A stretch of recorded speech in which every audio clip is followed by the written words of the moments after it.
juste vous dire qu'à la base, on a une association qui s'appelle Aimer les Sables, que depuis plusieurs mois, à travers cette association, on donne la parole aux citoyens sablais sur de nombreux sujets concernant la ville. Ça va de l'aménagement du territoire, en parlant du tourisme, on a aussi les transports, bref, on a pas mal travaillé. La deuxième chose aussi qui compte, c'est qu'on a, durant plusieurs mois, consulté les acteurs de notre territoire, associations, chefs d'entreprise, médecins, commerçants.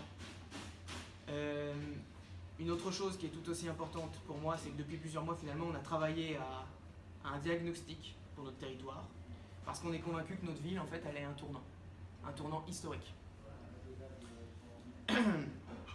La fusion nous fait changer de périmètre, à nous de changer les paramètres, ni plus ni moins.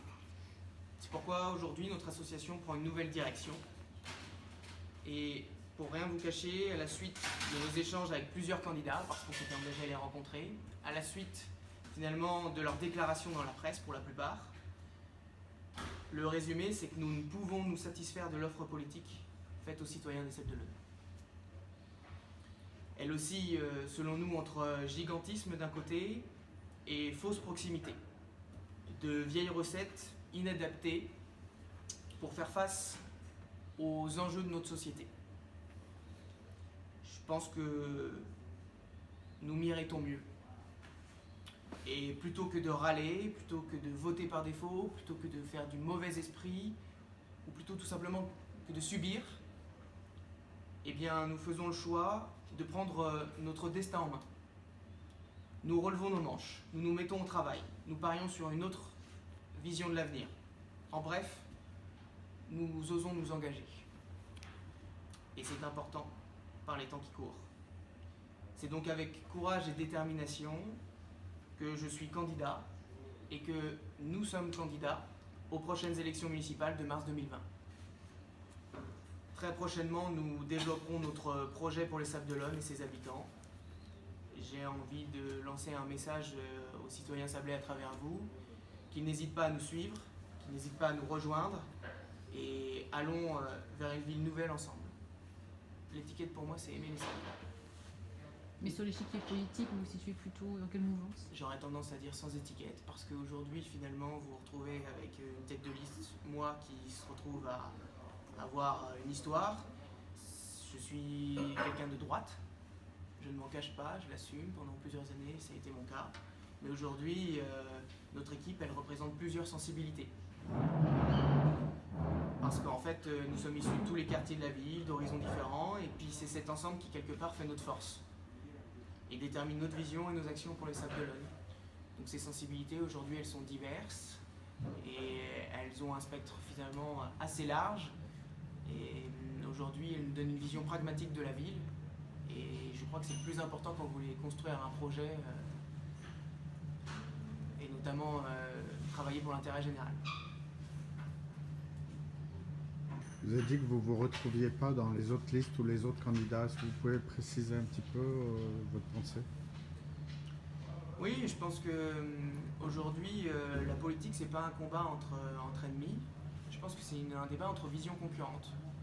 Et aujourd'hui, après, avec quelques-uns de mes camarades, avoir audité plusieurs candidats, on ne partage pas du tout la même vision de la ville. Donc c'est la première des différences. Si je rentre un peu dans les détails, notamment vis-à-vis de la ville, de la municipalité actuelle, je ferai quelques reproches. Je dirais que l'ennemi, je dirais que l'annonce est l'ennemi du résultat, par exemple, pour la ville actuellement. L'annonce est l'ennemi du résultat quand la ville, par exemple, gâche la bonne idée d'une application pour smartphone, mais se discrédite par son mauvais fonctionnement. Tout cela parce qu'il avait été décidé de communiquer ou de lancer cette application avant le 1er septembre, en raison de la règle électorale. C'est un peu triste. Je pense que l'annonce est l'ennemi du résultat quand la ville parle de proximité et de gestion à taille humaine, alors qu'elle choisit d'implanter finalement ses services sociaux en périphérie, à la vannerie. Je pense que l'annonce est l'ennemi du résultat quand la ville autorise l'agrandissement d'un centre commercial gigantesque qui est facteur de déséquilibre futur, économique, urbain et environnementaux. Je pense que pour le coup, l'annonce est l'ennemi du résultat aussi quand l'agglomération, par exemple, lance un plan vélo à 6 mois des élections municipales. J'ai envie de leur dire, qu'ont-ils fait pendant 6 ans? C'est valable aussi quand l'agglomération projette d'investir des millions d'euros pour l'aérodrome et Port-Olona sans les présenter aux citoyens. On pourrait presque parler de projet caché, c'est un peu triste. L'agglomération aujourd'hui manque cruellement de transparence. Voilà, l'annonce est l'ennemi du résultat. On a l'impression que la ville, elle n'a jamais autant travaillé depuis quelques mois. Sauf qu'il n'y a pas de résultat et on se demande ce qui s'est passé pendant les 6 dernières années, voire plus pour certains. Elle est assez claire là-dessus. Il y a de belles choses à faire, c'est une aventure humaine incroyable et que j'ai envie de me battre pour cette ville, que je suis bien entouré. Il y a des gens de grandes compétences. Vous dire que aujourd'hui, je propose une alternative, que c'est pas une candidature finalement de témoignage. Quand on commence une compétition, c'est pour finir premier. Je suis très bien entouré. Il y a des gens formidables autour de moi qui seront capables aujourd'hui et demain de gérer la ville. C'est pour ça qu'ils sont là et j'ai une grande confiance en eux. Et j'irais même à dire que j'ai une grande confiance aussi finalement dans les agents municipaux aussi. J'estime que la ville des Sables-d'Olonne, finalement, c'est un beau navire qui trace sa route et qui a besoin juste d'un maire et de ses élus pour fixer un cap. Mais grosso modo, j'ai confiance en eux, je sais qu'ils sont compétents. Et je sais qu'avec une équipe d'élus qui est motivée, disponible et volontaire et qui travaillera pour l'intérêt général, je suis sûr qu'on fera de beaux projets ensemble pour la ville et ses habitants. Et donc là, vous en êtes où de votre liste? Elle est déjà bien avancée? Je vais être assez honnête, elle est en très bonne voie. Mais la campagne, c'est l'occasion aussi de faire de belles rencontres. Aujourd'hui, c'est la déclaration. J'espère encore étoffer cette belle équipe parce que je crois qu'on n'est pas au bout de nos surprises. Il y a des gens formidables qui peuvent rejoindre notre équipe. Je suis sûr qu'ils adhéreront au message. Donc il faut se montrer patient, mais je suis ouvert honnêtement à toutes les bonnes volontés qui, vous l'avez remarqué, privilégient l'intérêt général. La décision? Dans notre parcours associatif, la première option pour nous c'était, et j'en avais parlé d'ailleurs à la presse en avril dernier, c'était vraiment notre première option, c'était d'aller voir les candidats et de se dire on va les influencer positivement. Mais les retours étant pas positifs, n'étant pas satisfaits, finalement c'est début septembre qu'on a pris notre décision. On s'est réunis à quelques-uns et on s'est dit on va pas subir, on va pas voter par défaut, on va pas faire du mauvais esprit. Voilà. C'est là qu'on s'est engagé, qu'on s'est dit que quelque part, il y a un moment, il fallait arrêter de se plaindre. C'est typiquement en français, ça, de se plaindre, de râler. Moi, c'est pas dans mon ADN. Donc, quand je suis pas content du travail, j'en fais 2 fois plus que les autres pour prouver qu'on a pour le coup un meilleur projet, une meilleure équipe. Donc, la décision, c'est pour septembre. Et professionnellement parlant, du coup, comment vous voyez les choses? Professionnellement parlant? Oui. Eh bien, j'étais en poste sur Saint-Hilaire-d'Orlier, j'étais chef de cabinet du maire.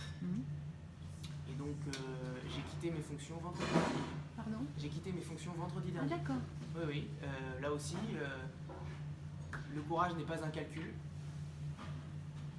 Et j'assume de quitter mon emploi, finalement de prendre d'un risque financier pour moi et ma famille, parce que je pense que la ville des Sables-d'Olonne et ses habitants en valent bien la peine. Voilà, je suis déterminé sur ce sujet.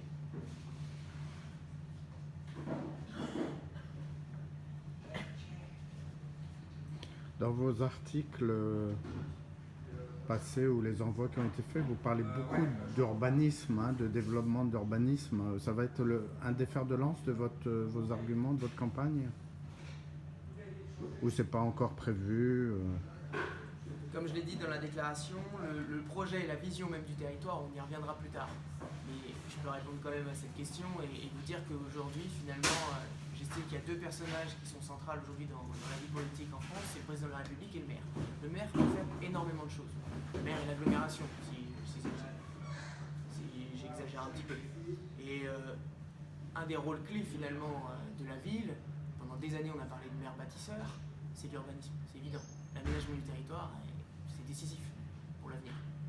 Surtout que, bon, vous n'êtes pas sans savoir que dernièrement, le PLU est devenu PLUI, qu'il est passé à l'agglomération. Bref, c'est un projet d'envergure qui devra être mené tambour battant dès les premiers jours finalement de ce nouveau mandat, là, en mars. C'est l'un des principaux sujets. On va définir l'aménagement du territoire sur les 30, 40, 50 prochaines années. Il ne faudra pas se tromper. Mais ça, on y reviendra. Ça, on y reviendra. Je pense que c'est plus intéressant pour vous d'avoir un développement encore un peu plus construit. On l'a, on y a réfléchi, vous inquiétez pas.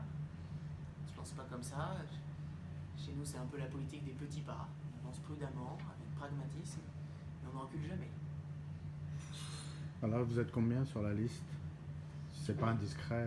Non, c'est pas indiscret. Aujourd'hui, je dirais qu'on est 25 pour l'instant. Il y en a d'autres qui, pour le coup, vont nous rejoindre prochainement. Donc peut-être que, en fait, dès lundi, le chiffre aura changé, on sera 30, et ainsi de suite. Vous le savez, c'est des listes de 43, il faut la parité. Moi, j'essaye de construire quelque chose d'équilibré, parce que demain, en fait, au-delà de souvent, on construit une équipe, et puis on se dit, oh, on peut prendre n'importe qui. C'est bien, mais il y a un moment, quand on veut gérer la ville, il faut qu'il y ait des complémentarités, il faut que les gens s'entendent. C'est un peu comme une équipe de sport, quelque part. Il faut du rugby ou autre. Si les gens ne s'entendent pas, s'ils ne complètent pas leurs compétences, on ne va pas aller bien loin. Donc aujourd'hui, la liste est, je vous le dis, en très bonne voie. Là, je vous donne un chiffre, mais dès demain, ce chiffre, il